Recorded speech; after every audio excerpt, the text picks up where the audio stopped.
out of the way. So this is the front of the book, and my first book is titled God Intervenes Between a Person and Their Heart. I was trying to look for something that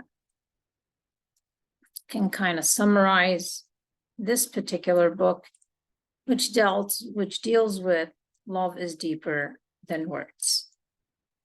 And I came up with this photo because it shows like horses all going in different directions. But whereas I emphasize a lot Satan in the first book, this particular book has a chapter on the ego. And the emphasis here is how at times our ego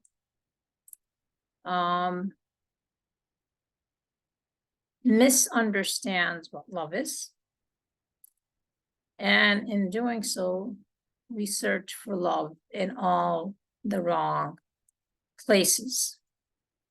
And it could be, again, because the first book deals with justice, it could be that justice is not found, justice is misapplied, abuse of power. And so as a result, we are running, searching for love, compassion, kindness, whatever it may be. But we're in the search for love. So we're going in every single direction in search of love as a way to maybe heal or escape, again, the oppression, the trials, the tribulations. So love becomes kind of not nurturing, but escapism, because you're dealing with trials, you're dealing with tribulations, you're dealing with pain, you're dealing with suffering, you're dealing with injustice, you're dealing with oppression. And so people then start looking for love as a way to deal with the current reality that they're facing. So the first book deals with justice. This book deals with love. However, love is often misunderstood. And in future videos, I will explore that in more detail. But just briefly now, we're searching for love in all various places. And so I chose that art to kind of emphasize that. And I liked the verse in the Quran, "O humanity, what has seduced thee from thy Lord most beneficent?" It's chapter 82, verse 6. Ultimately, instead of when we're dealing with either the misapplication of justice, the abuse of power, instead of turning to God for love, for compassion, because we're being impacted here. We're being abused, we're being transgressed upon. Instead of turning to God for genuine true love that makes sense for us between human beings, we're turning away from God in all other directions in search of love. But it's more actually in search of, again, this is just a camouflage. Really what we're searching for is escapism. Escaping the pain, escaping the oppression, escaping whatever abuse that we are facing, and we call it love, but we're going again in all the different areas. So this is the very front cover. I'll just cover this. I'll cover that cover later, but just briefly, this is meant to just summarize briefly, and it will unfold later in the book. So let me take you through the book and walk you through some of the table of contents. If I can take you through. I began with this particular chapter. Why do bad things happen to good people? I'll go back to the introduction in a bit. Because I recall with the prophet stories, even by listening to some of the verses in the Quran is God listens to us first, even if we're wrong or we're misguided. And then he requests that we listen to him. Same thing like when At-Tufail, one of the companions of the Prophet, peace and blessings, he came and he was like a wise, intelligent person. He said he had this wisdom also. He had this knowledge. And the Prophet listened to him.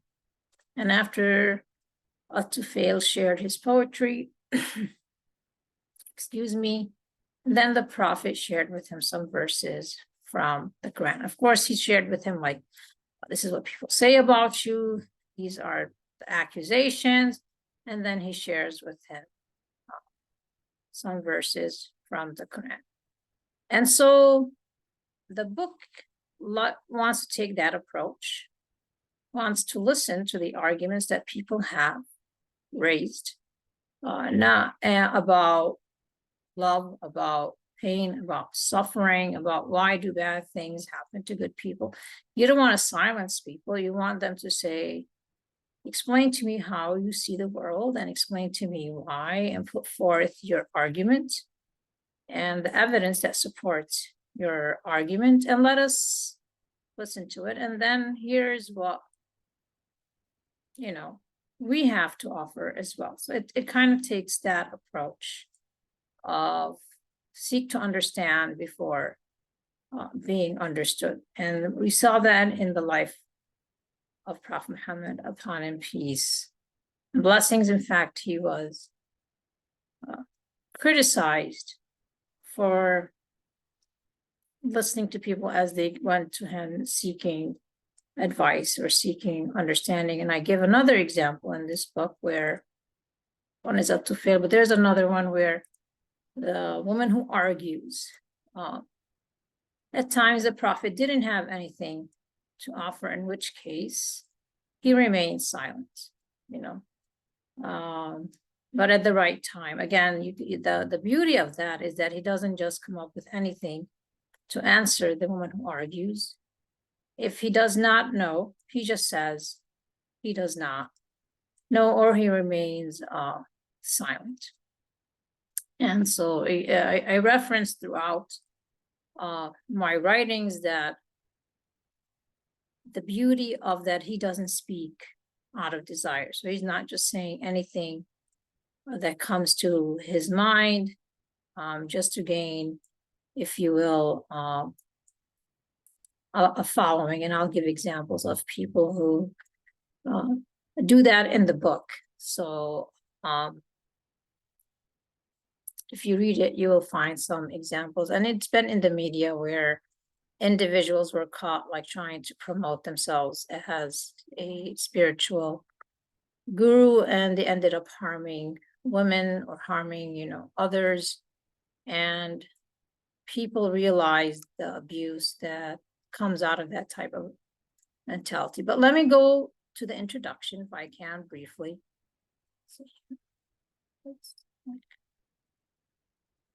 There it is. Okay, this is the table of contents. So again, listen first, then put before them God. And I don't go through all the attributes of God. I just use some of the names of God that I felt it was good to reflect on as we reflect on love is deeper than words. I can go, of course, more in detail, but I would encourage you, there's quite a few books out there on reflecting on the beautiful names of God. I would encourage you to get, some copies and do go into that journey of reflecting on the names of God. But here, you begin with trying to listen to people's arguments and then putting before them, can I tell you about Al-Fatah? I like the name Al-Fatah because I'm going to be introducing Al-Fatiha again. I ended the first book with Al-Fatiha, and I'll be beginning here with the first chapter of the Quran as well. From here, then I continue with the names of God, but here a little more up, reflecting on Al-Wadud, the most loving. What does it mean for God being the most loving, and how do we appreciate that love? Contemplation and little wonders, the tremendous amount of, if you will, bewildering, amazing creation of God that is around us, points our signs to His majesty. Important thing to understand about love, these are some of the topics that I like to explore. The covenant, because a lot of time in our obsession with love, we overlook the covenant, the agreement that we have between us and God, the covenant that we have, and the covenant or agreements that we have between us as human beings. That genuine true love does not undermine that covenant. Take us an exploration of Muhammad. The gates of heaven are open. Again, genuine and true love recognizes God the generous, and that He's so generous that instead of running away from God, Prophet Muhammad helps us to turn us to God for our needs, for whatever trial or tribulation that we are going through. And there's a hadith that I have shared over the years of where people focus on, that hellfire is closed during Ramadan and the Satans are chained, but they overlook the part that says the gates of heaven are open. And so I use Prophet Muhammad's dua journey, like they say, when you open your mouth, you tell the world who you are. The supplications he made are phenomenal to reflect on. I'll explain when I go through that in more detail. They're better than our own personal supplications because they're healing. Our supplications tend to, again, that we have a misunderstanding of love. And sometimes we may ask for something that might actually be harmful to us. And when we reflect on the Prophet's supplications to God, you could see that they're all, first of all, wrapped with the praise of God, but they're also with the attributes of God. And they don't contradict the Quran, they don't contradict the covenant, and they don't sort of have a false understanding of what love is or who God is. And so it's beautiful to reflect on them because they are, in their own way, the way they are phrased, the way they are said,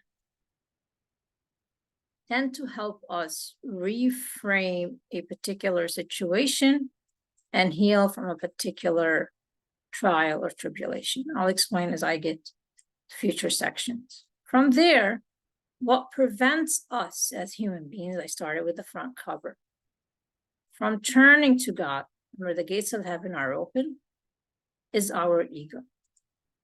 What prevents us from turning to God, given that the gates of heaven are open for us, is our ego. And I do a small exploration on the ego and how it's important for us to understand that we need to reflect on its nature as well as its reality. From there, a lot of times, where again, Prophet Muhammad is telling us the gates of heaven are open, so he's inviting us to heaven with his preaching and calling to God. We will have people who will call us away from God. And so here I take us on learning from charlatans, because you're going to be called in both directions. You're never going to be called just from one. You're going to be called from those who invite you to heaven. You're going to be called from those who invite you to the hellfire. So here, first, reminding us the gates of heaven are open. The ego can either discipline itself and turn to God, or if it does not do that, then there's another call. There's people who are charlatans, and they will call you in the other direction, or whatever direction. There are multiple directions. It's not a straight line. As the front cover shows, it's not a straight line. When the ego calls, or when the charlatans call the ego, they will call you from multiple directions. And if it's not disciplined or it learns restraint, then it will listen and follow that call. Now, in doing so, in following those calls, as the nature of life and the world, you will face trials and tribulations. This gets us into trauma, abuse, pain, and suffering. What is the difference between trauma, abuse, pain, and suffering? Pain is something like that we all will experience. It's inevitable. If, for example, I have a migraine, I can't tell myself I don't have a migraine. I have a migraine. I feel the pain. You feel it. You can't really release the pain. Like, let's just say your hand got burned. You can't release the pain. Your hand is burned. You have to address the pain. But how does pain turn into trauma? Now, the pain can have externals, can come from external sources, and it could be like people abuse you. It could come from earthquakes. It could come from, like I said, your hand got burned. It can come from an illness, dealing with a massive migraine. Whatever it is, there's an external source. It doesn't have to be really external. It can also be otherwise. But the point is that you feel it. The pain is never like unfelt. You feel the pain. So pain is felt. Where it becomes trauma is when you misdiagnose the pain, or you misdiagnose, but also misinterpret the pain. Like if it's a trial of a sort of a spiritual nature, then this can lead to trauma. So let me explain that again. Pain is inevitable. We will all face pain. Mental, emotional, social, spiritual. It's inevitable.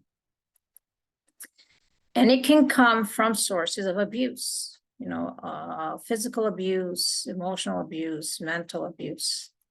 Now, how you interpret that pain and how you respond to that pain can lead to trauma and suffering. So suffering is just a misinterpretation of pain, and abuse is just a misinterpretation that causes the suffering. Trauma is when we don't really have, they say, like, you don't have a witness to the abuse and that you are experiencing, to the pain that you are experiencing. This can lead to trauma. So you can go into the direction of, for example, like, let's just say you have a rash and it's itching, and you're trying, and you end up misdiagnosing this rash. And so now the disease becomes hidden. So you move it on your skin, but actually there's something else, like maybe you're eating something that's triggering this rash, or that's causing the pain. Or somebody is like, abusing you, that you need to remove the pain, but it then will cause a hidden illness that you cannot see. You might need, for example, CT scan or X-ray to identify the disease. So this is something that is essential to understand. So when you do not turn to God from a spiritual end, why am I focused on this? When you do not turn to God to deal with the injustice, the abuse, the misapplication of faith. You might say, what happens is the abuse and the pain will turn into trauma and suffering. So the prophets, upon them peace and blessings, teach us how to process and interpret the pain as well as the abuse. Pain meaning here in this case, like I said, the injustice, the misapplication of faith, the abuse of power. They help us to channel that by turning to God, interpreting it using the lens of faith to prevent trauma and to prevent suffering. We might still be in pain, but we will be protected from trauma and protected from suffering. And this requires a reflection on lessons on patience and why patience helps in such regards. So this is what trauma, abuse, pain, suffering chapter reflects on. From there, I go into handling uncertainty, harness the wind. God will send, it says in the Quran, sometimes a wind of a trial that come at you. And it's meant to, again, nurture us into our better selves, nurture us by giving us lessons to increase our faith. Trials are meant to be an increase in faith. So it's best to kind of see it in that way. That helps you to sort of fix your framing when a trial comes and tribulation comes. See it as an invitation to increase your faith, an invitation to increase. It doesn't matter if you're doing wrong or right. The trial comes to increase your faith. If you're doing right, your faith is going to be increased. If you're doing wrong, it's going to prevent you from doing wrong, purify your sins, and increase you in faith, possibly even prevent you from doing wrong. So see trials and tribulations as an invitation to increase in faith. Take us into a lesson on, unless my Lord guide me. So again, here we're dealing with a trial and tribulation. We turn to God for guidance. We don't turn to our ego. We turn to God for guidance in that trial and in that tribulation. And it's not a one-time event, as in Fatiha teaches us, but we read it 17 times a day, and we are meant to turn to God for guidance. And unless my Lord guides me, we will go astray. So it's understanding that the ego will be called, and God will, calls us to prayer 5 times a day. The prayer calls us to turn to God. So if we answer that call, seeking guidance, that's what the prayer is about, then we will be guided in that uncertainty or harnessing of the wind.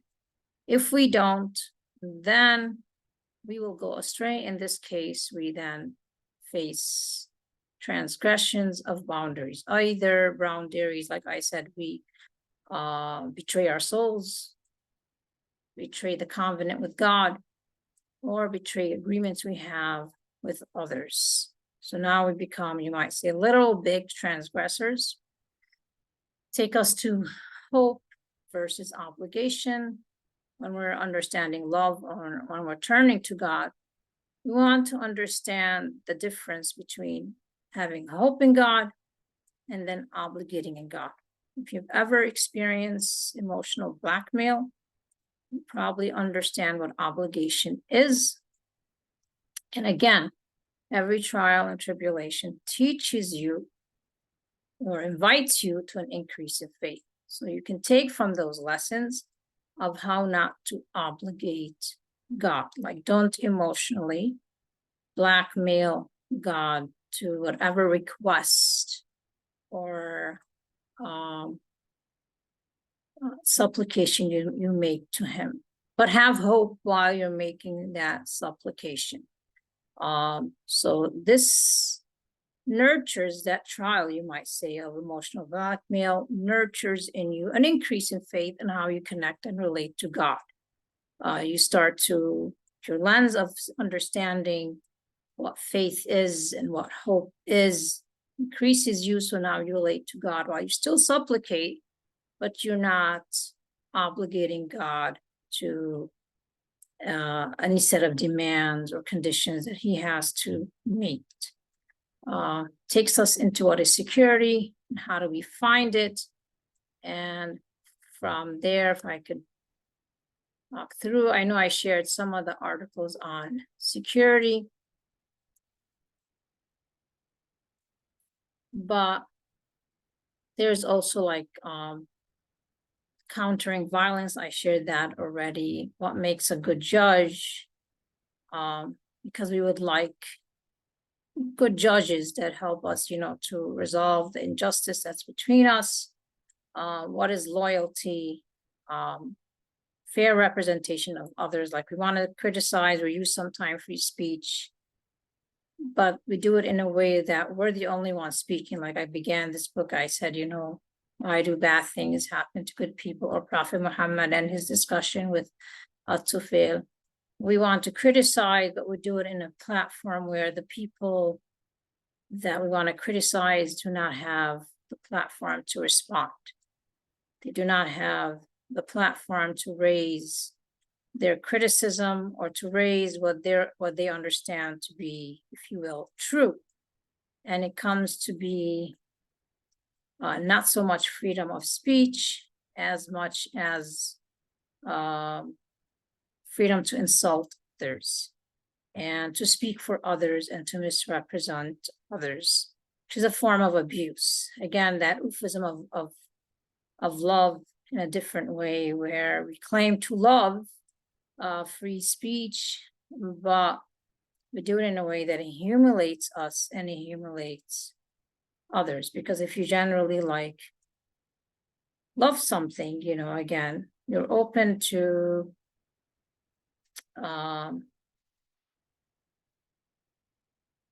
you would be happy if other people engage in it. So if I, for example, I'm wearing hijab and somebody is wearing hijab, then you would be happy that they wore hijab because you love hijab. So if you love free speech, as one claims, then you would be happy that other people that you might say do not practice free speech want to practice free speech and speak freely to you. You would give them a platform, and we don't obviously see that in societies that claim to love free speech. What we see is that they're freely speaking about others, for others, without them. I get into false accusations are also a reality. They're not aware that throughout history, people have been falsely accused, and particularly those who do not have a voice and do not have a platform, not just a voice, but a platform to, they could speak on the sidelines, but a platform where their argument, their response is being able to be put on the table for reflection, sort of like Moses when he met the magicians. The magicians had an argument, and Moses said, you go first, And then Moses responded with his counter argument. But the entire, the platform was such, the entire community was able to listen and witness to both arguments. So that's, you might say, an indication somebody loves what they claim to love. Like they want the truth to emerge. Then you don't just overpower others and engage in this sort of manipulation campaign and take a false accusation, and sort of like Zuleika did with Joseph, where she got the woman in the kingdom hyped up and tried to make a case against Joseph. You present openly and transparently your evidence and your argument, and the other person presents openly and transparently their evidence and their argument. Again, Joseph here teaches us how to rely on God and how to reflect on the teachings of faith towards reconciliation and healing. Now, on all of these trials and tribulations we have seen throughout time,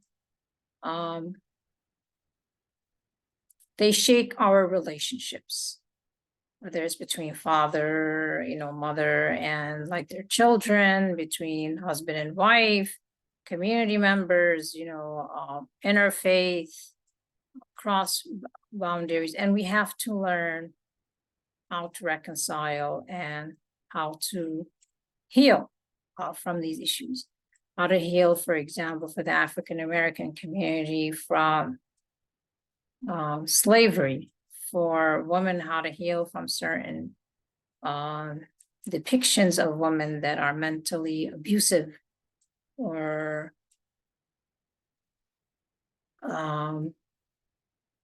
like they harm the community. So it also requires reconciliation, but also healing, how to go from understanding what the boundaries are, who the transgressors are, now what security means, and then toward reconciliation and healing. From there, I take us to Allahu Akbar, we love life. Now we need to learn how to coexist. We may disagree, so in the process of reconciliation and healing, we need to learn how to coexist, need to learn how to have true dialogue with each other, honest discussions with each other, which does not compel another to our worldview. So somebody might passionately, conscientiously disagree with what I stand with my worldview. As long as we understand what the boundaries are, where I transgress that person's boundary, that person transgresses mine, we can put healthy boundaries, and to them be their way and to me be my way. So we have to understand that importance of what coexistence is. We disagree on our worldviews, our ways of life. Now we have to have discussion and conversations on coexistence, and again, that healthy boundary and honest discussions. Everything that we have is borrowed, and this takes us into how the prophets are guiding lights that we reflect on their stories to help us, like with all of these subjects that I am discussing, because they model to us, they are the mirror that model to us, how to grow, and they invite us to an increase in faith. From there, I end with the strong rope. It's a chapter on the strong rope.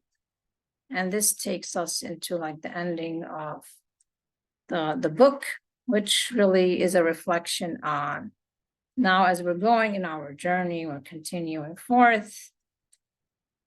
We need to reflect on how to continue, which is we need to have an ongoing conversation. And this is reflecting not just, just talking, but the prayer, the turning and returning to God, turning and returning to God, as well as the invitation through Ramadan, after Ramadan, which teaches us, restraint, and then the zakat, purification of wealth. Now, in the first book, I introduced the Hajj, which I don't focus on too much here. And I also talked about the first pillar of Islam, the Shahada. So here in this particular, the strong rope, I focus on the ones that we have to do perpetually, like that strong rope that keeps us connected to God, which is Ramadan, zakat, as well as the prayer. so that we have to keep holding on to that strong rope, continually turning and returning to God. And that's what the prayer is, turning and returning to God. And doing so again, we are seeking guidance for all of these things that we're going through, and recognizing that the gates of heaven are open. And then we have to restrain our ego through Ramadan as well as through prayer. We're keep pushing ourselves back to prayer. And then zakat, we purify our wealth. So again, we don't want to contribute to a problem and then start having discussions to solve this. A lot of these problems also can go away if we not just turn to God, restrain our ego, but also purify our wealth, because they all have to do with also some issues that deal with, some scholars say, like, if everybody purifies their wealth, there wouldn't be poverty in the world. Those are some of the topics that are discussed. I'll take you to the introduction and then to the back cover of the book.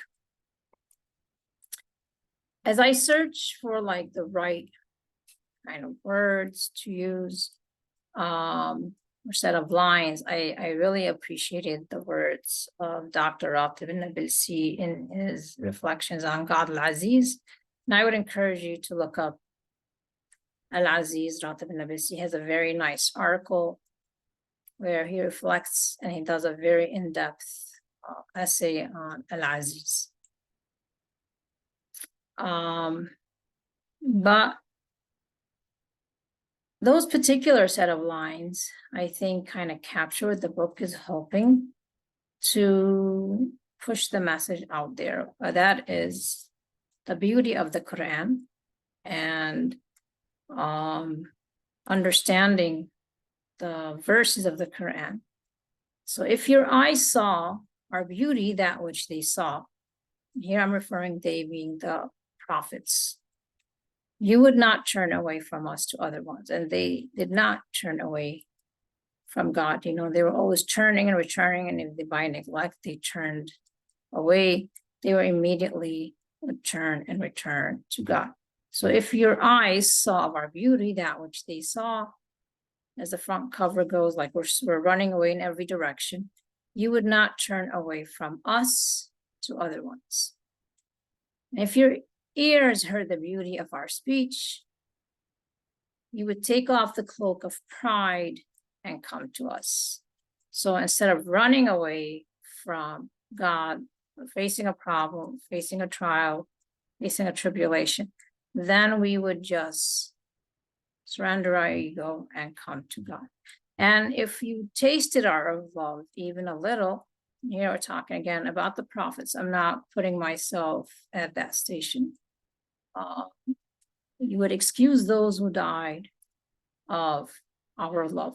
So here we're talking about by studying the lives of the prophets, walking through the stories in the Quran, listening to how Prophet Muhammad also taught us about the prophets, we start to understand that beauty of love and connection they had for God. And if only a breeze from near us, and we're handling uncertainty, harness the wind, blew to you, you would die of alienation, eagerness to our nearest. So those trials and those tribulations, or that breeze, would actually push you even further and closer and in eagerness to God. Lest my Lord guide me, I will surely be astray. So this began like with, again, I wrote about 20 years ago an article, The Problem Verses. That time, that's how the reflections began. And then again, as I said here, many search for love in all the wrong places, and some have it close by and cannot recognize it. And the epitome of love is, is the love of God. And so that's why there's a special prayer by Prophet Muhammad, upon him peace and blessings, talks about, I ask you for your love. Now, when we love God, again, here we're talking about that humiliating love. The one that's blind, like we just gonna follow the commands, and we're not doing it in a way like we don't understand. Like I went through a set of topics, lessons on patience, lessons on compassion, lessons on truth. There's a lot of things that we understand that's all encompassed in understanding our faith, and understanding like the trials and tribulations that faith encompasses, as well as turning to God with the right to have the right understanding of these trials and tribulations, so that we don't have suffering and trauma. You may have pain. You might continue to have pain, but you will not have trauma or suffering. We understand how that humiliation, like for example, when he was in prison, Joseph, it was not like he didn't have Stockholm syndrome, or he loved prison. It was painful. It was not a happy moment to be in prison, but he did not have trauma in prison. He was not suffering in prison. So there's pain, but he was not suffering. So it was not like happy and giddy that, oh, I'm in prison, it's all right, it's okay. And the Quran talks about that. It said you may be hurt by what they say. So you will experience pain, emotional pain, mental pain. So there is pain. Faith does not deny you having pain. But if you turn to God, that pain will not turn into trauma and will not turn into suffering. Something to reflect on, but it will nurture you and elevate you with resolve, you might say, and virtues, characteristics that will increase you in faith, increase you in nearness to God. While I speak about things like trauma, views and pain, I do not want to undermine experts who or use this or ask anybody to use this book to diagnose others. This is for you to, again, its aim is to push you towards opening the Quran and reading the Quran, reflecting on the Quran, the stories of the Quran. What are the meanings of love, ego, boundaries, and then to look at the trials and tribulations that you are facing and what those realities mean to you.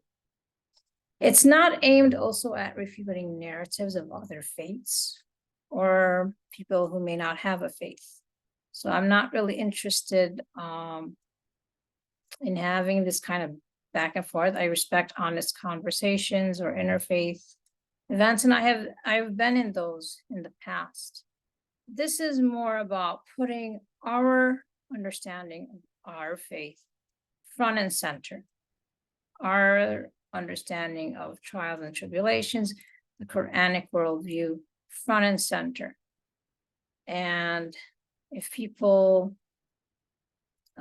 accept it or reject it, I'm not really trying to market it or sell it for people. It's more really geared toward a Muslim audience. And it has to deal with my experience in interacting with Muslims who, because of the constant Islamophobia and attacking the Quran, or even with the problem verses, they're afraid to showcase the Quran and the stories and the wisdom. And so we're having to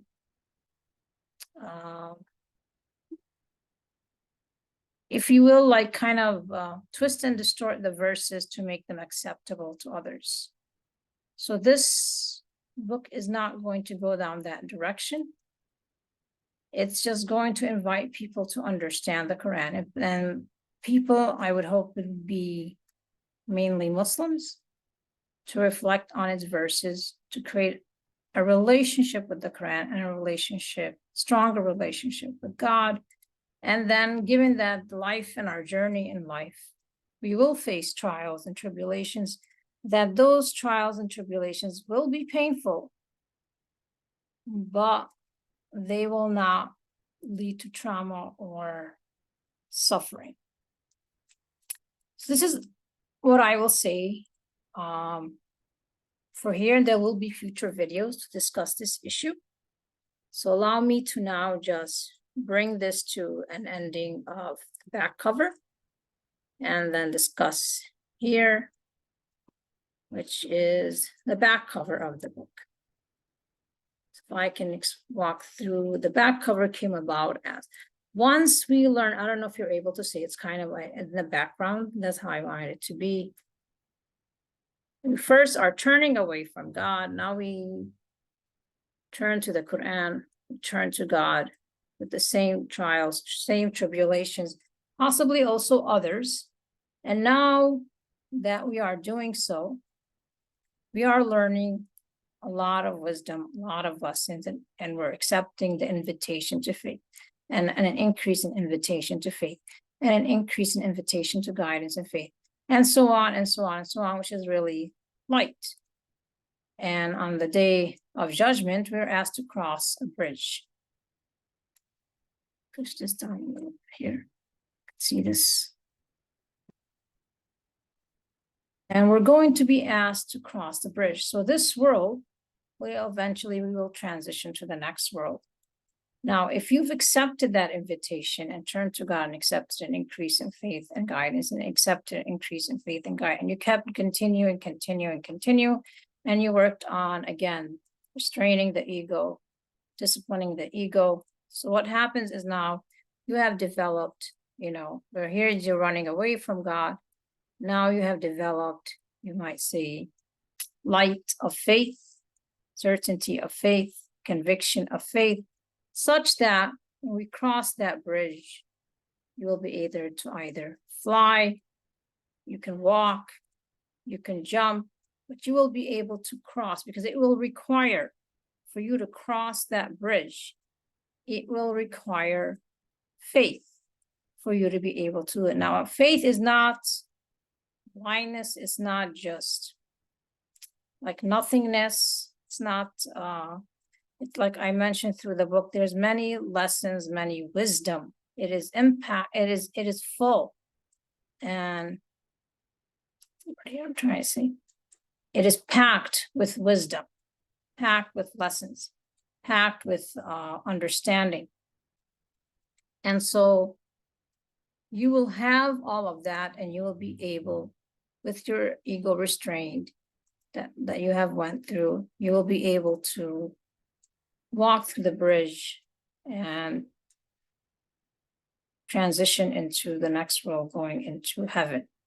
If you don't, you'll come to the bridge, you don't have faith, you don't have light, and so you will fall into the hellfire. And this is really what it's aimed. So the trials and tribulations are invitations for guidance, invitations for wisdom, invitations for an increase in faith.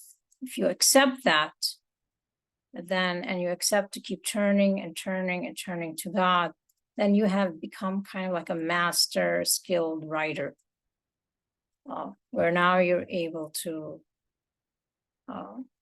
transition to the next world. And in the next world, you're able to cross that bridge, because it requires faith and light for you to cross that bridge into heaven.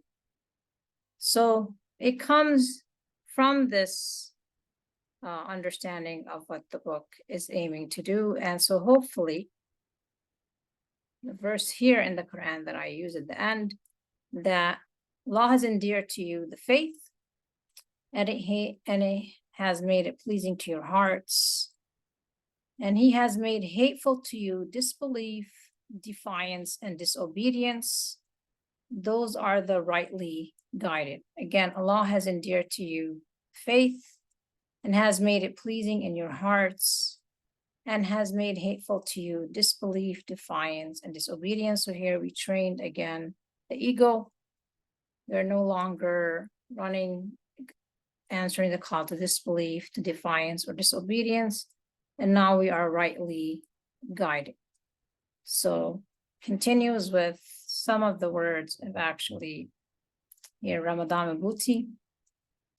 Love is a powerful force for that, and so powerful that it humiliates us such that whatever a person loves enslaves and drives them. God wants us to love him more than anything else. He's majestic, doesn't need our love, but rather because God loves us. Again, that love I'm referring to is the one that humiliates. God is al-Ghani, he's free of need and want. But if all humanity worshiped God, this would not benefit him in the least. And all humanity chose disobedience, defiance. It would not bring him the least harm. He wants us to love him more than anyone and anything else, to protect us from being enslaved to any person or object, including our own ego. His love for us is protective and nurturing. Why not compel us to love him? Since he has power over us, God can compel us. We are his universe, his property, and his creation. Because his love invites with beautiful wisdom, but does not compel or force. Instead, we are free to choose out of love and conviction to know, to obey, and to seek him. So again, made faith pleasing in our hearts. And so we should ask for that from God. And so God gives us the power and choice to disobey him, yet willingly choose to obey. So I hope this book will encourage you to turn to God such that faith becomes endearing to you and decorate your hearts. And that is the invitation of this book, really, is to turn to God. So there'll be future videos. I thank you very much. Assalamu alaikum, rahmatullah wa barakatuh.